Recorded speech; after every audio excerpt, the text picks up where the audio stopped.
ఇప్పుడు మీరు చూస్తున్న ప్రాపర్టీ రెసిడెన్షియల్ ప్లాట్ అండి. ఈస్ట్ ఫేస్లో ఉంటుంది.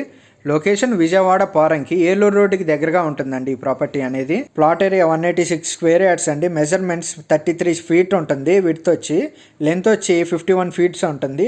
ఈ ప్రాపర్టీ ముందు 40 అడుగుల రోడ్డు ఉంటుందండి. Ready to construction. ప్రైస్ వచ్చి గజం 40,000 చెప్తున్నారండి. Slightly negotiable. మీకు ఈ ప్రాపర్టీ యొక్క ఫుల్ ఇన్ఫర్మేషన్ కావాలంటే డిస్క్రిప్షన్లో ఉంటుందండి, చూడండి. ఇంట్రెస్ట్ ఉంటే ఈ ప్రాపర్టీని విజిట్ చేయాలనుకుంటే ఈ స్క్రీన్పై కనపడుతున్న నెంబర్కి కాల్ కానీ మెసేజ్ కానీ చేయండి. మీకు ఈ ప్రాపర్టీ నచ్చితే లైక్ చేయండి, షేర్ చేయండి, సబ్స్క్రైబ్ చేయండి. అలాగే మీ ప్రాపర్టీ సెల్ చేసే ఏమైనా ఉన్నా సరే మమ్మల్ని ఒకసారి కాంటాక్ట్ అనేది అవ్వండి. ఫ్రీగా మార్కెటింగ్ అనేది చేస్తాం.